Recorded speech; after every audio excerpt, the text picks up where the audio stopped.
Karnal assembly हल्के की अगर मैं बात करूं तो यहां जमहूरियत का जश्न जोरों पर है और आज अपनी पार्टी की तरफ से यहां एक मेगा रैली का इनेकाद किया गया। मैं आपको यह बताता चलूं कि गाड़ियों की एक बड़ी तादाद इस मेगा रैली में मौजूद थी। आज अपनी पार्टी के एडवोकेट राजा मंजूर जो इससे पहले पीडीपी में थे और पीडीपी के बाद अपनी पार्टी में शामिल हुए, अगरचे जावेद मिर्चाल नेशनल काउंसिल में चले गए और उन्होंने जो है राजा मंजूर को अकेला छोड़ा, और लेकिन राजा मंजूर ने अपनी पार्टी नहीं छोड़ी और उन्होंने अपनी पार्टी के टिकट पर इस असेंबली हल्का से इंतखाब लड़ने का फैसला किया। आज मेगा रैली का इनेकाद जो है यहां पर किया गया। करनाल असेंबली हल्के में एक मेगा रैली अपनी पार्टी की तरफ से हुई जिसमें एडवोकेट राजा मंजूर जो है वो भी थे और उनके साथ जितने भी उनके बाकी दिगर साथी थे, जिनमें जहांगीर खान AR बडाना के फरजान खालिद शुजात बडाना, जहांगीर खान, या हम अब्दुल रशीद शेख जो SSP हैं उनकी बात करूं वो भी मौजूद थे। इसके अलावा सरपंचों की एक बड़ी तादाद भी इस रैली में हमने आज राजा मंजूर के साथ देखी है। मैं आपको यह बताऊं कि यहां 1 अक्टूबर को वोट डाले जा रहे हैं और आज राजा मंजूर ने अपनी मेगा रैली यहां से निकाली है।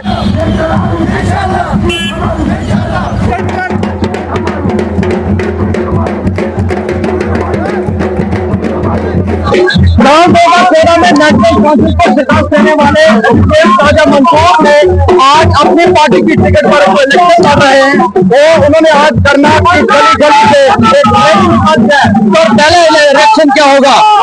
ये मेरे अल्लाह का फजल व करम है और मेरे लोगों का प्यार है, जिसमें सबसे ज्यादा प्यार जो है वो नौजवानों ने दिया, जो गली गली से निकल कर आए। मैं जिस कैंपेन में जिस गांव में गया, जिस गली में गया, मेरी बेटियों ने, मेरी माँ ने, मेरी बहनों ने लपक लपक कर आके हमारे गले में हाथ डाले। मैं उनके एहसान का बदला नहीं चुका सकता हूँ। मैं अल्लाह पाक से दुआ करता हूँ कि अल्लाह ताला हमें इतनी तौफीक दे, हमारी टीम को इतनी तौफीक दे कि हम लोगों के उम्मीदों पर खरा उतर सकें और जम्मू कश्मीर को और करनाल को बिलखुसूस इस दलदल से बाहर निकाल सकें। आम माफी की बात की जा रही है, जो अपनी पार्टी है उन्होंने कहा आम माफी मिलेगी, लेकिन अमित शाह का बयान आया है आम माफी नहीं मिलेगी। किस तरह देखते हैं? देखिए, हमारा काम है आवाज उठाना। जब हम सरकार में आएंगे तब हमारे पास इंशाअल्लाह स्टेटहुड लेके आएंगे और अपनी ताकत खुद दिखाएंगे। और सरकार को बहुत सी चीजों पर सरकार ने वक्तन फक्तन नो कहा, लेकिन हमने मनवा के रखा। आपके सामने है कि हमने लैंड प्रोटेक्शन ला कर दिखाई, हमने ये जो एम्प्लॉयमेंट किया है, अब जॉब प्रोटेक्शन दिखा के लाई, हमने 2400 बच्चा जेल से बाहर निकाल कर दिखाया।